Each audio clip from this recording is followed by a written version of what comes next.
I'm getting ready to go get my polyp removed. I'm a little bit nervous.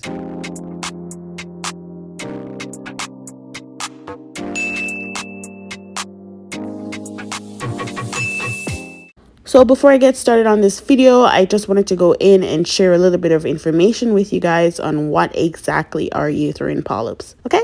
So uterine polyps are abnormal tissue growth that occurs in the inner lining of your uterus. Polyps mostly appear in the form of small, flat, tiny bumps or mushroom-like stalks. Some signs and symptoms of uterine polyps may include irregular menstrual cycle and bleeding, for example, having unpredictable periods of variable length and excessive bleeding during monthly cycles. Uterine polyps may also cause vaginal bleeding after menopause and infertility in many women. So I'm on my way to the hospital for women, and I'm just basking in this beautiful ray of sunshine. When I got there, I had to wait for about 15 minutes, and kid you not, my nerves just kicked right in. After waiting, I was brought to the room where I was told that I had to change out of my clothes and put on the hospital gown that they provided. So I'm just going to be waiting for the nurse, and in the meantime, I'm going to get my mindset ready for my surgery, and then I'll follow up with you guys after. But right now, I'm feeling a little bit lightheaded still because they gave me anesthesia. But for the whole process, you don't really feel much because you're under. So that kind of helps. I was nervous.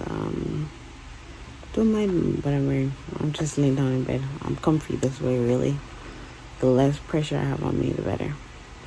So, to be honest, you don't really feel much.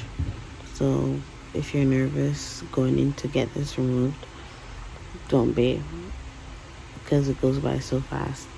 Because once the anesthesiologist puts you under, the only thing you will do or remember is waking up, okay? And that's it. And when you wake up, they'll try to get you to eat something so you can go to the washroom. And it's pretty much a day surgery, so it's in, get your surgery done. Once you go to the washroom, you can go home. But for my tummy, I just get little crampings here and there. Sometimes it's like a sharp cramp, but nothing too dramatic. It doesn't last long, and it's bearable for now, but I'll keep you guys updated. What's up, my beautiful people? Today's day 3, guys. I didn't get to record yesterday for day 2. I mostly relaxed. I didn't feel any pain. I was up and running, but I didn't push it too much because I didn't want to overwork my body. But to be honest, like, I felt really energetic a little bit. Like, I just wanted to get out. Well, today I decided to get out my house and run some errands. Right now I'm just chilling in the car for a bit, but trust me, I feel really good. Like, every now and then I get a little bit of cramp, but the cramp doesn't last. It's pretty quick. It just comes, it feels like a sharp knife, really just sticking me in my lower abdomen. So I've probably had like maybe 2 of those today. So besides that, everything's smooth. Like, when it happens, it's pretty quick. Like, you could still move about. They recommend that you stay home and relax. Don't do any heavy lifting or anything like that. It all depends on how the body heals, right? So if you feel like getting up and going, go, but go at a small pace. Be sure to listen to your body, okay? Like, you'll know what you can do. Don't push your body too much. Don't overwork yourself. Okay, like, I'm out today because I feel like I can handle being out today. I'm not doing anything heavy. I just go for a small walk, and I'm pretty much sitting in the passenger seat most of the time. So I'm not really driving at the moment. But, you know, I'm pretty sure if I needed to drive, I could. But with the little sharp cramps and stuff, I'm giving myself another day or so before I get back up with it. But overall, I feel good. I feel energetic. Everything feels great. I'm happy that the procedure went good. It was pretty quick. Okay, like, going in there, I was really nervous. I was very nervous going in there, but the more doctors and nurses that I spoke to, they kind of reassured me and, you know, get me a little bit more informed on the process, because trust me, I was watching everything on YouTube, watching everything on Google, and sometimes doing that kind of freaks you out a little bit before you go in. So, I wouldn't really recommend all that, but it's good. It's good to watch so you can have an idea of all that. But at the same time, just know watching can also increase your stress level, okay? Because that's what got me really stressed out.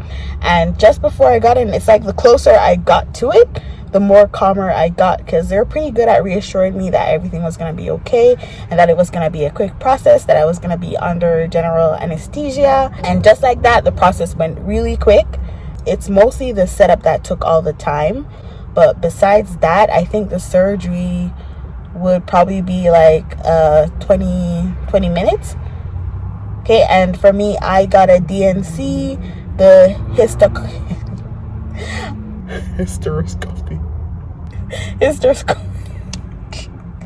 I got a hysteroscopy, okay? I got a DNC done. I'm happy that it's gone now, okay? Like, everything's healthy in my healthy zone, you know what I mean? Yeah. I have to follow up with my doctor in the next 4 to 6 weeks. I'm not sure the size of my polyp, but they tried to wake me up like after my procedure, but I was not waking up because I was under anesthesia. For some people it's easier to wake up. For me it was much harder, so I was not waking up to see anything. I was not waking up to look at no polyps, to look at nothing. I was out of it. So after I got out of the operating room, I pretty much went to the recovery room, and then from the recovery room I stayed there a little bit until I was awake, okay? And after that they moved me down to the main floor. Okay, and when I got back to the main floor, I was out of it a little bit, but then shortly after, when they put the lights on, that kind of wakes up the brain a little bit, forces the brain to wake up, right? So the nurses kept coming in to check in to see how I was doing and everything. And they also brought me a snack, a peanut butter, bread, water, and apple juice, okay? And they get you to butter your own bread, and that also helps your motor skills to wake up. So they told me after I peed, I could go home. And of course you can't drive, so you have to get someone to come and pick you up, and after that you just go home and relax. Like, I took a backpack with me, okay, when I went for my surgery, and in my backpack I had a sanitary napkin, I had a change of clothes, I had a clean undies, clean bra, okay, and I had a pair of socks, just to be prepared.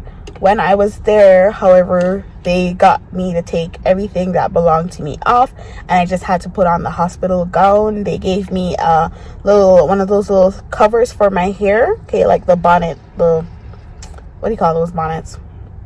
It's like a shower cap. They gave me one of those little caps for my hair. I covered my hair. They give you the hospital booties to put on, and they also provide the underwear that you're gonna have on, okay?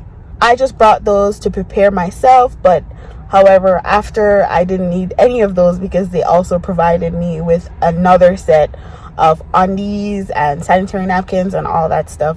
So the only thing I really needed to do was to change into my clothes and go home. Sometimes you'll be told not to shower right after surgery. You should shower the following morning, just to avoid you irritating the area or to avoid infections from happening. And you'll also be told to abstain from sexual intercourse for the process of 2 weeks.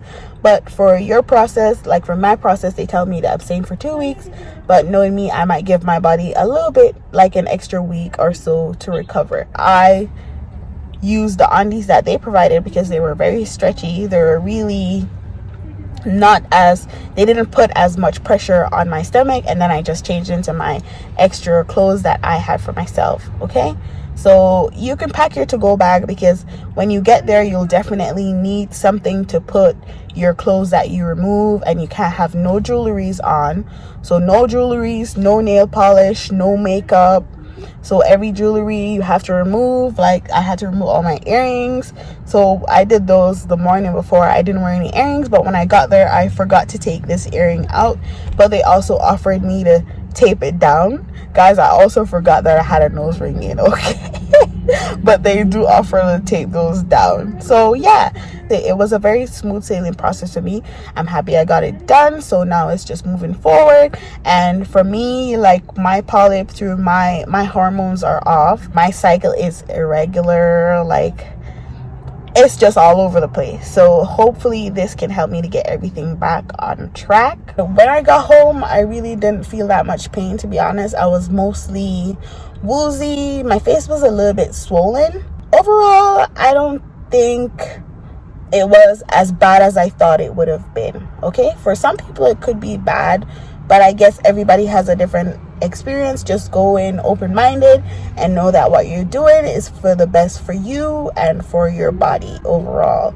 So anyways, to all those who are going to go get their polyps removed or a fibroid removed, I'm not sure about fibroids because I have no experience with those.